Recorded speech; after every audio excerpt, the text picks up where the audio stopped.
There's always a party in Montana. Whether you're going to a wedding, a football game, a concert, Montana Party Bus can get you there safe and will take you anywhere in Montana. You can relax with friends in style, luxury, and safety. Plus, they're Montana-based for local and regional travel within Montana borders. Montana Party Bus is great for both large and small groups with a capacity of up to 30 guests. If you want to elevate your event, call them anytime, 406-200-8096. You can also visit mtpartybus.com. Travel anywhere in Montana in style with the Montana Party Bus.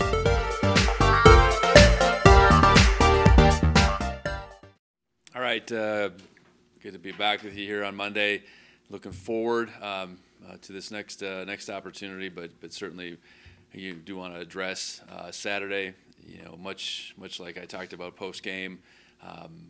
You know, it was, a lot of credit goes to Oregon certainly, but I think there was shortcomings on our end that allowed that game to get lopsided too quickly. You know, our inability to run the ball, establish any kind of run game, stay on the field on third down offensively, defensively, just not disrupt them enough to get them off the field. And then special teams, you know, we didn't flip the field over, and you know, in particular the sequence where we had a good punt, we had flipped the field over, we get a penalty, we come back and get the punt blocked.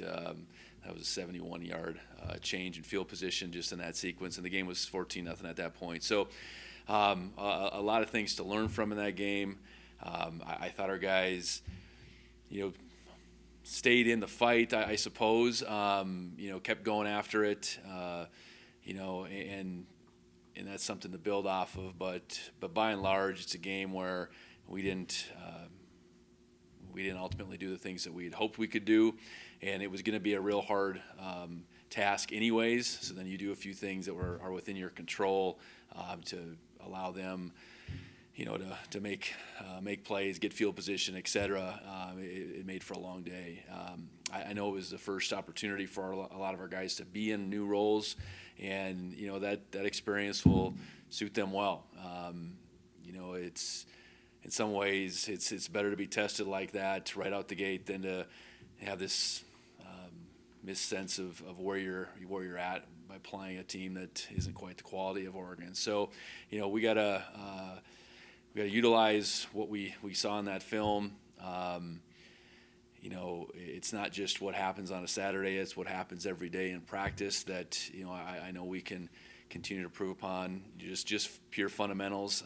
You know, against a team like Oregon, you slip in your fundamentals, whether that's pad level or leverage, it's going to be really hard anyways. And then you do that, it makes it that much harder.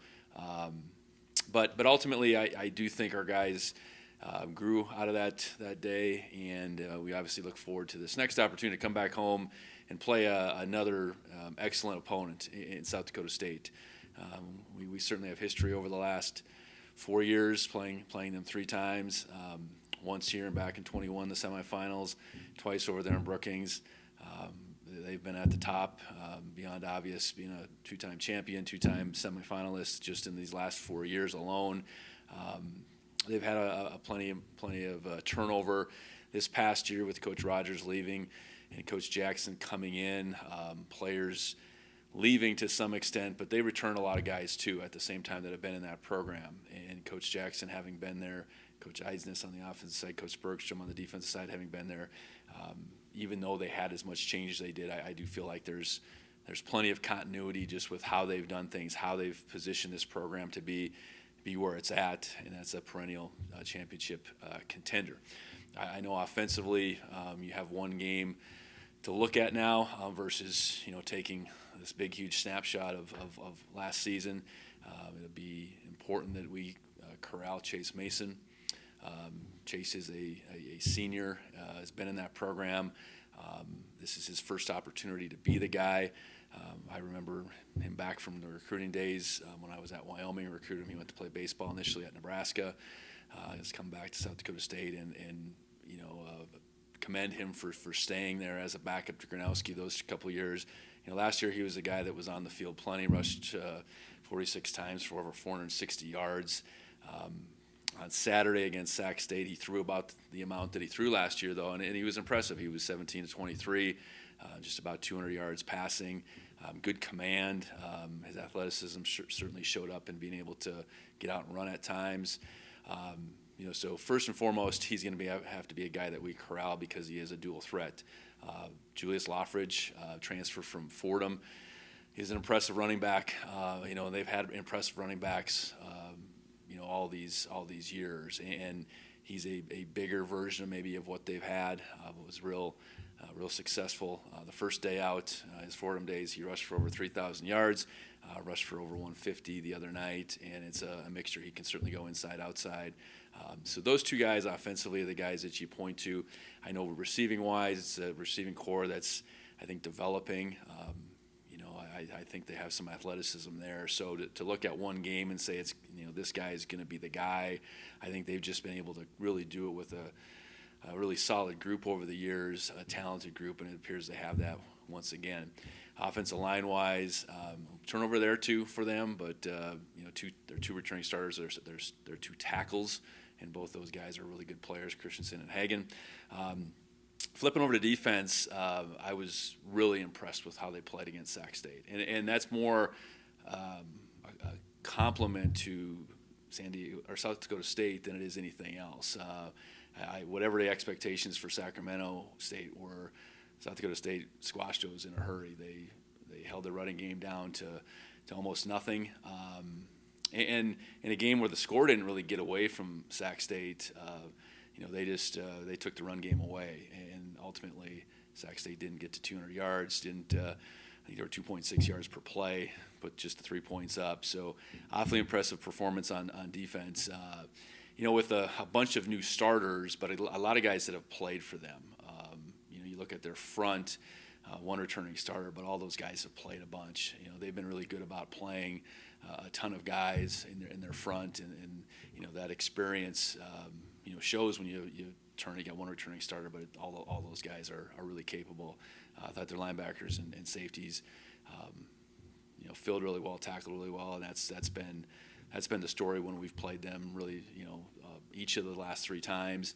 And then their corners have good length and can cover out there, so they can be that aggressive style of defense that they've been and not look that much different, even though they've had the coaching change they've had, in bringing Coach Jackson back, a lot of history there. I know we saw Coach Jackson last year as Idaho's, or last 2 years, I guess, or last year as defensive coordinator for Idaho. I think it was just last year.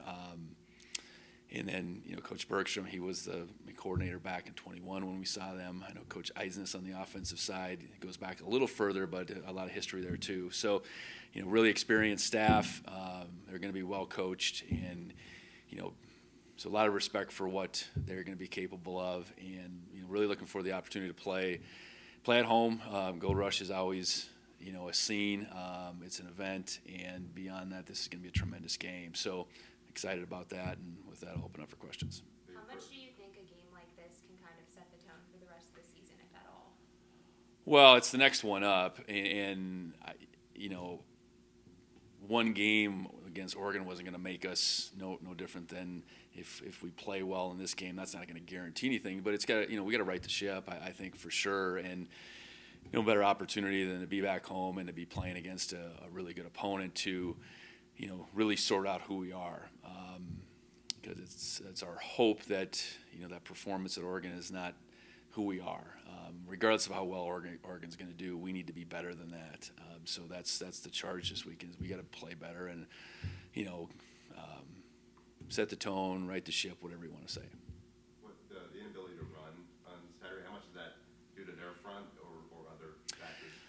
Oh, I think it probably starts with their front, but our ability to not allow penetration is in some case our ability to not allow that to happen. It's getting off on the ball in a loud environment. It's being able to communicate. It's being able to see what's in front of you, and make those really quick determinations against really quick players, not just big players, quick players. So I think it goes both ways. It wasn't gonna be easy by any means. It was gonna be a real challenge to run the ball against them. But I look back at the film. in that first stretch, I'd say first 3-4 possessions, that needed to look differently than it was. We get into short yardage, after we had moved the ball a little bit, and we go 3 consecutive plays and don't pick that up on the ground. And that, to me, is just as much on us as it is on them. So I think a really good learning experience. We did have, the whole group playing either their first game or in a position they hadn't played. And we practiced that way really all week, though. So, that's not an excuse, but it's hopefully to say, okay, because it was that first opportunity against a really good opponent, can we take that, learn from it, and be much better the second time around? How did you feel like Braden Zimmer did in his first start? I thought Braden did all right. Yeah. We left camp thinking Braden could be a starter. Likely wouldn't have been, but, he held his own out there. There was a few plays where, his size and just understanding what he's got to do at, a little bit lighter weight means, but he's got long levers too that make it hard for those going against him. So was pleased with that. I don't think the opportunity environment was too big for him. And similarly, I guess anything stood up from Justin's play on that one? Yeah, I thought Justin Lamson played a really, really solid game for the first time out. He wasn't perfect, but he made quick decisions by and large. I know we took a couple sacks that, I think in hindsight, he just gets rid of the ball instead of trying to maybe extend it. I know one was even a screen. But by and large made quick decisions, threw the ball accurately for the most part. I thought more than anything, it became clear that Justin, in that environment can lead us. And not that I didn't expect that, but he becomes clear there. And again, I talked about his competitive nature. I think that was really evident all the way down to the end. And our ability to score there didn't mean much in the grand scheme of things, but it did mean something. I think that we could cap it off, we could finish a drive, and I think we can carry that forward. So really pleased with Justin. I know he's just going to keep getting better as his comfort level and his experience within our offense continues to pile up. His connection with Taco was front and center, I guess, a couple days removed from the game. What can you kind of say about that and building off of it? Yeah, I think the play calls, the ball just found Taco, and that's going to be something that I think we'll see over and over again. I don't love that half of our catches, I guess, were Tacos. I think we have to be able to distribute that, but it's just the way that kind of went. And but Taco's going to be positioned to catch the football, and we got to get some other guys positioned probably to get a few more targets at the same time. But Taco's a guy that we can rely upon, get the ball in his hands, and he's going to be able to do some things. So not that he won't be our leading ball catcher by any means, but that distribution hopefully at least works itself out to be a little bit more spread out amongst some other guys. But Taco's a guy that stage wasn't too big for, and that was evident, and pleased with that because that's a jump. I caught as many balls in that game as anybody here in a long time. We talked about that, but it was a third of his catches from last year in one game. So we'll keep feeding him the ball, and we got to find ways to feed other guys the ball at the same time. Saturday, you talked a lot about just the experience gain, especially in the secondary. I guess watching the film, anything stood out from that group? Well, some good and bad. I think a group of guys that generally was positioned well. The ball didn't get behind us except for the one time, and we were in zone coverage on that one, and that was a coverage bust more than was a guy getting beat, which is neither. I mean, doesn't make it excusable by any means. But as far as those guys being able to keep the ball in front of them, make good decisions, that part was good. Now, some guys good, sometimes good tackling, sometimes poor tackling, and with those guys that are not as big in stature, they're going to have to figure that part out. Our ability to take on Sadiq, I mean, that was not the way that should have looked. We couldn't go and just try to bear hug Sadiq. He was going to break that tackle every day against anybody if we went that way. I know we missed a couple others on the perimeter, but then we made some too. So, the growth of that group of corners. There's 3 freshmen, and there's Takari Carr, who hasn't played much. Needs to happen at a pretty quick rate, and that was a tall task that first game out, and again it was some good, some bad, and we need to grow out of it. Any injury update? I know Neil and Taki are still listed as starters. Yeah, so that indicates no real update, and that's just being completely honest. It's Labor Day today, and we don't practice till later today. Not that they haven't been in and been checked on, but to have any kind of final word, we're not there yet. And what that means for this week, we'll know as probably these next 2 days go on, and then ultimately, try to be as healthy as we can, going into this game.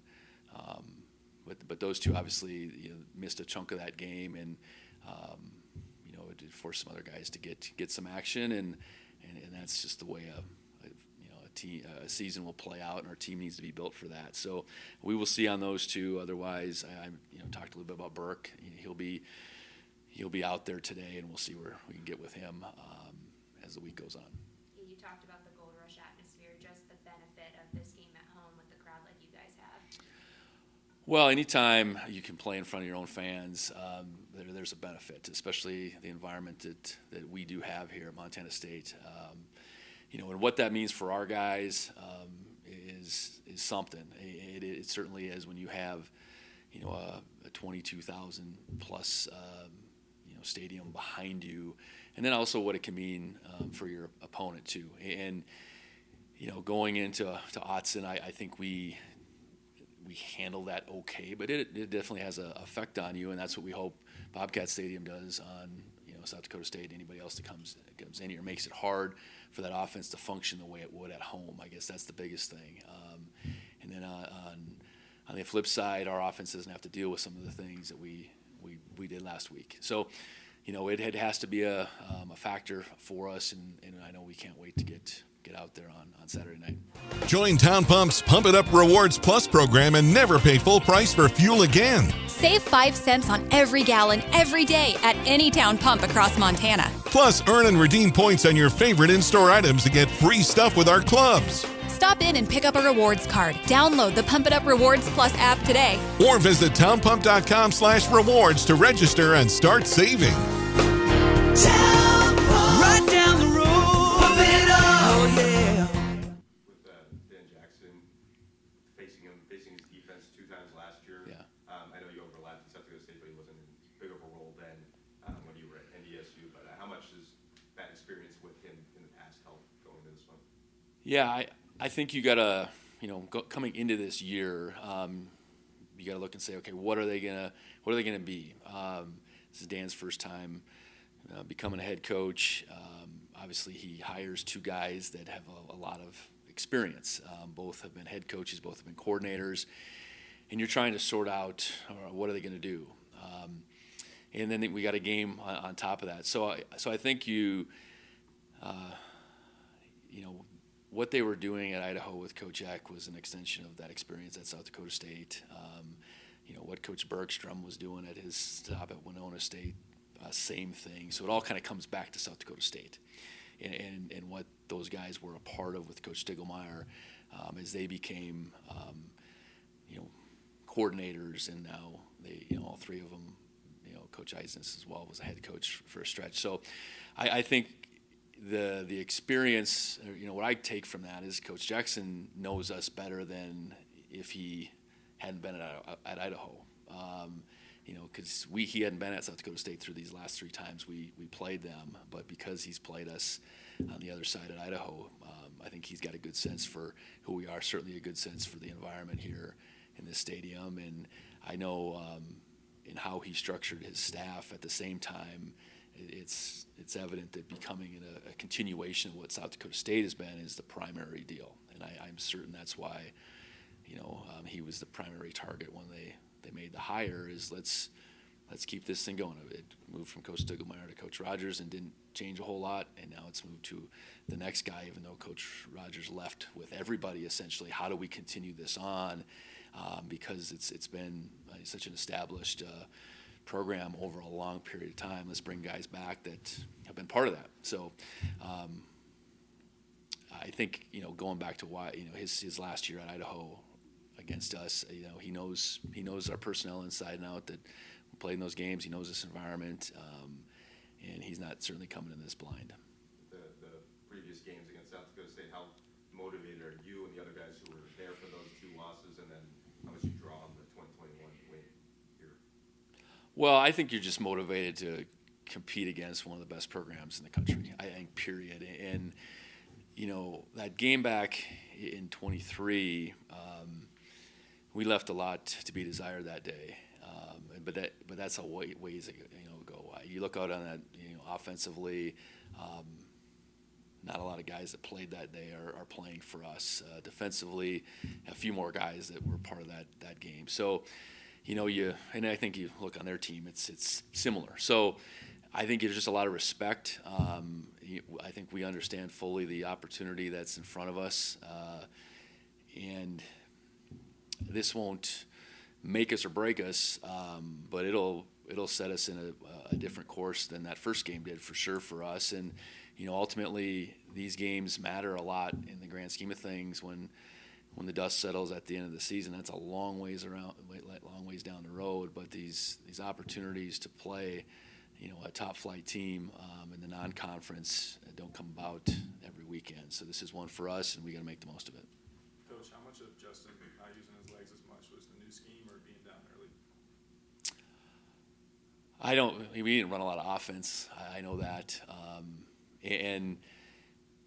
I think schematically he's capable for sure. I know it's going to be, not as much of what we do, but he's certainly capable. I think that's the case. That we did quarterback run him a few times, and things collapsed on him pretty quickly, but he did gain some yards. And so I think he's definitely capable. I know our ability to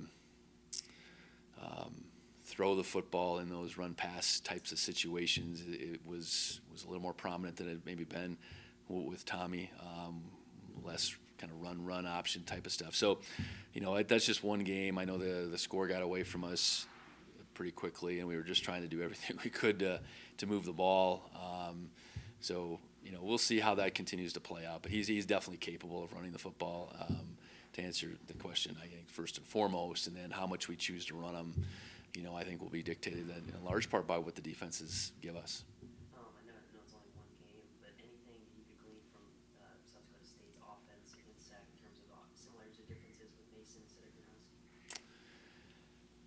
Yeah, I think I think you got to look at the whole piece. I think Gronowski, his experience obviously grew over time. We saw him the last 2 times we played him. He wasn't quarterback in the first time we played them. I think, where are their weapons is what I think we've looked at before, and they've had really good skill. They have really good skill to go around Gronowski. I think those faces are new. I know in Loffridge they have a bona fide running back for sure, and they've always had that. I think receiver-wise, generally, besides Goring, it's new faces. But I think they ultimately want to allow their quarterback to make plays in different ways. I think Chase has played one game as the starter. I think that's probably the difference compared to where they would have left off at Gronowski. He had so many starts under his belt.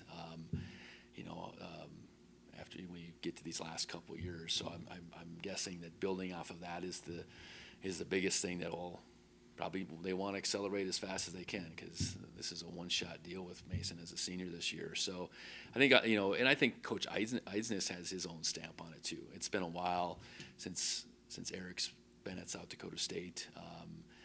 The coordinators that followed him probably learned a lot from him. So there's some nuances to how he calls a game that I think are probably as critical for us to look at, as opposed to just comparing how different is Chase Mason from Mark Gronowski. If that makes sense. Going back and watching the film, what were some of those things that you said that you can build off the most that you liked? Well, I think it's taken that experience, while painful at times for some of those first time guys. I thought a bunch of those first time guys they competed. And that's not just freshmen. That's like a guy like Cole Taylor getting thrown in and really playing regular linebacker for the first time. I thought Cole really went after it in that regard. Bryant Meredith got thrown out there a little sooner than we thought, and it wasn't perfect from Bryant, but I thought he ultimately competed. And we talked about Braden Zimmer on the offensive side, that experience he gained. Everett Carr, kind of same thing. Rocky Lencioni, wasn't perfect, but he certainly didn't back down. So I think it's those guys that need to come for us, getting that experience. Certainly Justin is a big piece to that too, even though he's an older guy, first time playing for us. So we need to grow, and that was going to be evident no matter who we played this first game. And you maybe get put to task a little bit more playing Oregon than anyone else, and that's okay. That's the way the schedule played out. So I'm excited about those guys being able to continue that growth. Okay, first game's behind you now. Where can you go from here?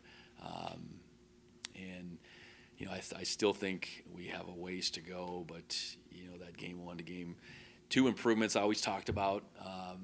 And it's the biggest thing is you haven't played against anybody else in a long time, and you haven't probably played. We tackle and we scrimmage here and there, but you don't play it out as a game. So there's nothing like how a game tests you, and we need to be able to take another step forward going into this game.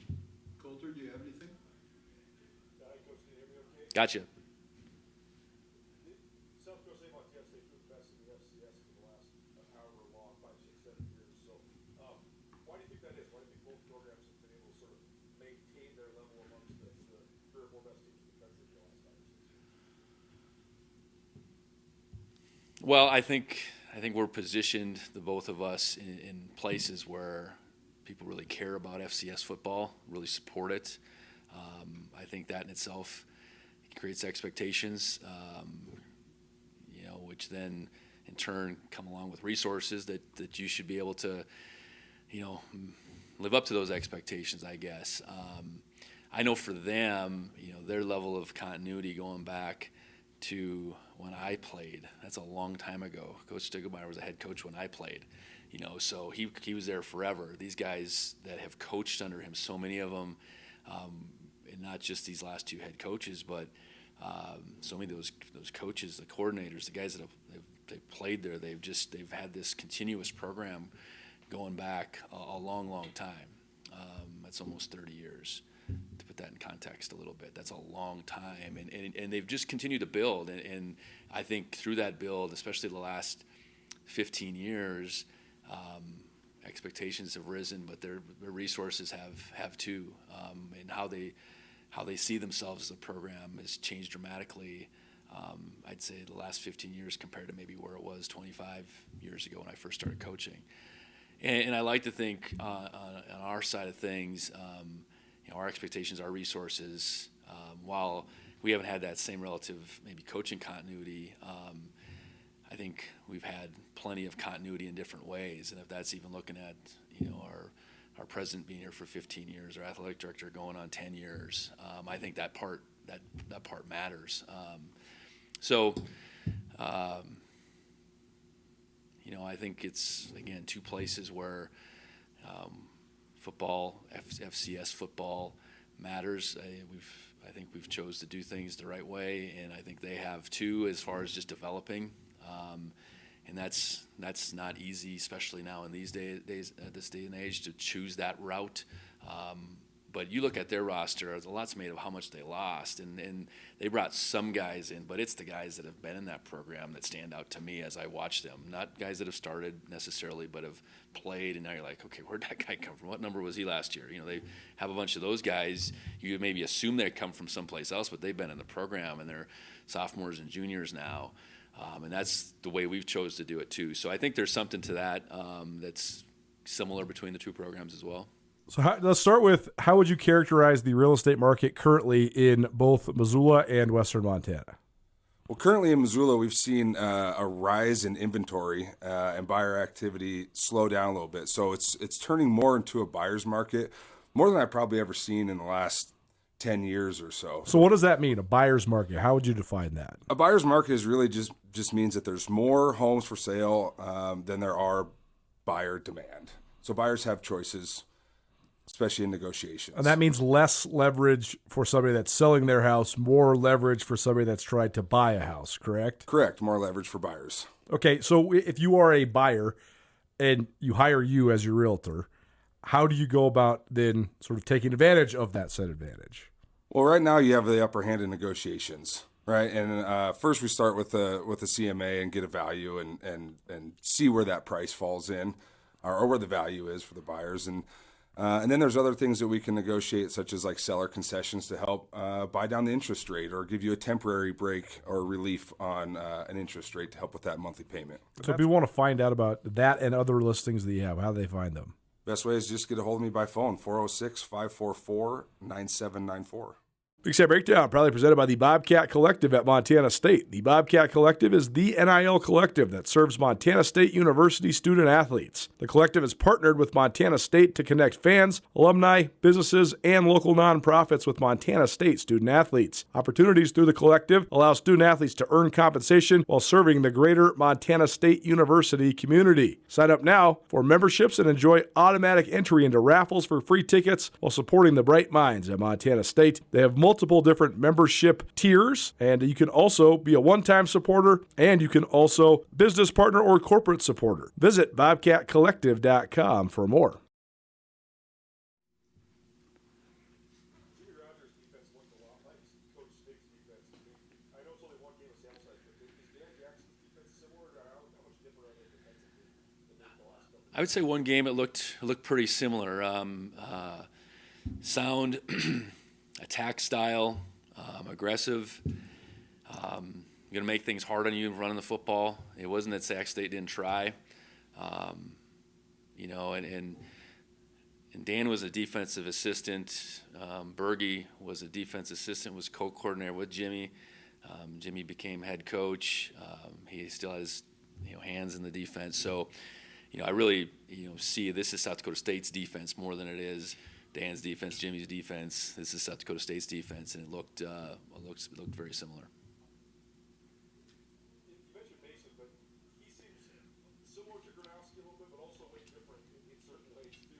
He's a great athlete. So how much does that look like for you guys defensively? Yeah, I think more so than Mark. I think is you got to keep him corralled, and that's just one little sample size.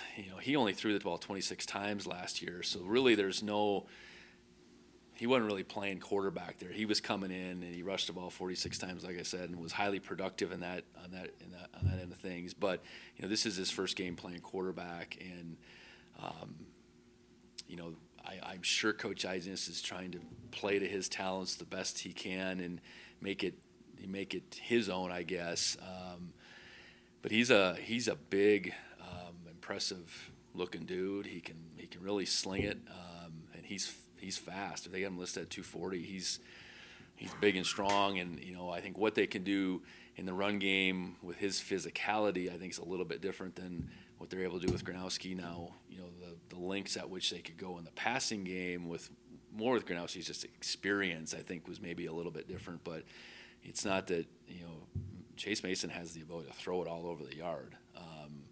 He can really sling it. And the ball gets out quick, and so again I mentioned it before. It isn't just about Chase. It's about who are their playmakers around him. You think about the experience that we saw back in that succession from 21 to 22, 23 in skill positions. They're just kind of starting over there for the most part, with receivers and tight ends. Goring's played a bunch, I know that, but those years it felt like they had 2-3 guys in that core, returning with production every year. So there's a little bit of developing that group, I think, as much as how this is going to play exactly to Chase Mason's skill set. You mentioned Cole Taylor and how well he played. I totally agree with you. I thought he played awesome.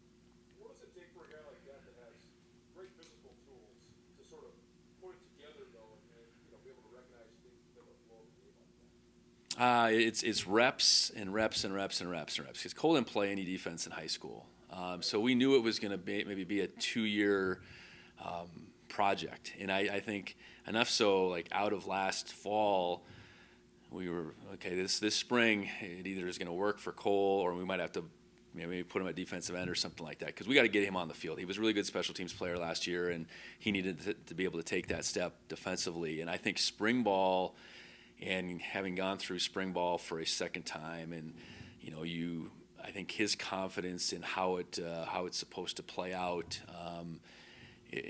just built. And then he really had a fall camp on top of that spring that took that growth to another level. And now what a game can do for him, that's hard to quantify. It is that step, though. It's all those lumps those guys take in practice and not doing things right, not seeing it consistently. And then it gets clicking so you can play faster, but then it's the game experience that takes that confidence to another level. So Cole's not there, but boy, that was a huge step for him on Saturday. You seem like you recognize things so quickly, though. A pretty quick trigger, and he also seemed like he's pretty fearless. I think that comes to him. Yeah, I think that combination is all come together. He's really intelligent, knows the game, playing quarterback all those years, can be really aggressive, but what does that even look like? When should I pull my trigger, so to speak, on things? So that was a process. I think getting him from being a processor, a thinker out there, to being more of a natural reactor, I think has been this transition, different for him, having not played any defense than maybe a guy that's played all this linebacker, or whatever, coming up, played linebacker or safety. So maybe a lengthier of curve here as these first couple years have gone for him, but the athleticism, the size, that's why we chose to do what we did and present that to him in recruiting, to become this linebacker. And I think right away he's like, "What are you talking about, Coach?" Well, we see it in you. You may not see it in yourself. It might take some time, but you work hard, you'll make that transition and get there. And that was a huge step for him, to continue to put it all together.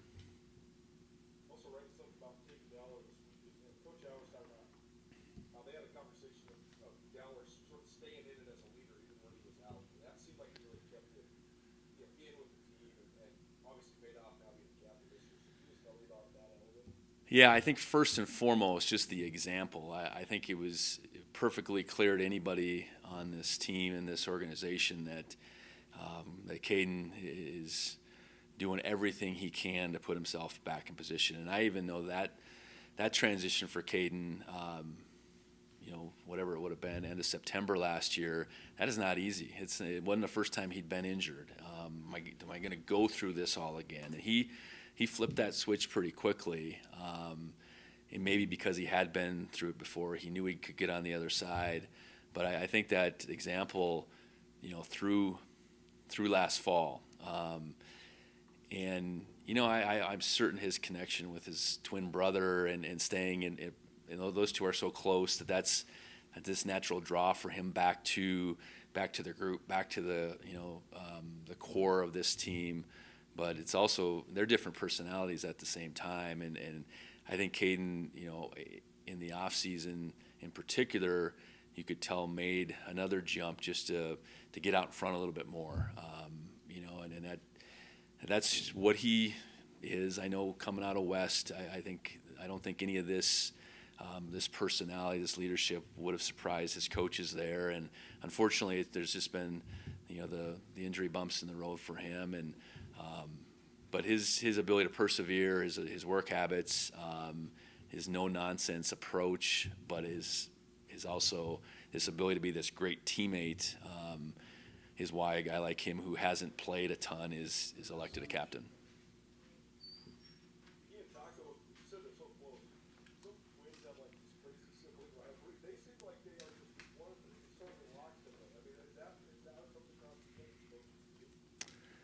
Yeah, but they're the first ones that want to get after each other too. So that probably, that's like brothers are too. So, I think they've had this, unique. They have this unique ability to depend on one another. You know, and you think about how their careers have gone. Their injuries haven't overlapped, but they've both been injured. You know, so that level of support is one thing. But I think it's just on a day-to-day basis. I think they were brought in this world to support one another, and I think they would both agree with that. Last thing, that Oregon team was so impressive. And so, I mean, you're not going to see a guy like Sadiq again, or, you know, a lot of guys on the field, and that's probably the best you can see. But you're seeing a great team on Saturday. So how do you sort of use the, hey, we're never going to see a monster like this again, but we also have a really good team coming to Bozeman. Well, it's just that. I think better have a high level of respect for what this team is capable of and who they are, and not try to even draw any lines. Just this team has guys that can play football. They have a committed championship mindset, unlike too many programs in this country. And you know, I think on top of that, they have this chip on their shoulder because you know they lost a lot. They lost their coach, the coaching staff, the whole group, a bunch of players. But this committed group stayed. They brought in coaches who knew the program. So expect nothing less than this team is going to, you know, be hard to handle. And you know, I think flipping on that film of theirs from Saturday night, I think you can see that. So it's not like our guys are going to say, yeah, right, coach. They're going to watch that film from Saturday against Sac State and say, okay, yes, I see what coach means. And you know, we always have to be about each and every opponent can be their very best, and that's going to be a lot for us to handle. So what do we got to do for ourselves to be our very best continually? And that's where, you know, the bar for this team, you know, has been set, and how do we take a step forward is probably the most important thing, again, regardless of who we play. But this is obviously going to be a big challenge based on what they're capable of. Coach, you mentioned the passionate fans. A student here is so passionate. He's getting ready to walk 46 miles to follow through on a bet placed ahead of the Oregon game. Any advice to him before he sets out on that? And what do you enjoy the most coaching for such a diehard fan base? Well, I'd say careful what you bet, for one. Sorry we didn't hold up our end on that deal, but appreciate him sticking to his word. Yeah, I think in the grand scheme of things in college football, the percentage of places that have a fan base like ours, you know, and it's on a relative scale, as far as, you know, our stadium only holds so much compared to the next place maybe, but you know, we're up there, and I don't take that piece lightly. I think to be able to go week in, week out into that stadium on a Saturday and feel it, not just see it, but you feel it. That doesn't happen all too many places, and we're very fortunate that we're one of them. And you know, I hope anybody that's in that stadium on Saturday says this is the best it's ever been. I think that's what we got to keep doing. Try to raise that best time you've ever been in Bobcat Stadium, and that's what we need on Saturday night. And we're looking forward to the opportunity. All right, thank you, Coach. Thanks, guys. Thank you. Cash One Pawn, Missoula's #1 pawn shop. You want money? We got money. You need money? We got money. We're cash. Do yourself a favor and make Cash One Pawn part of your online shopping habits. Cash One Pawn has an awesome online inventory, everything from firearms to power tools to speaker equipment to jewelry. Visit Cash One Pawn today. Cash One Pawn. 8720 Roller Coaster Road, CashOnePawn.com.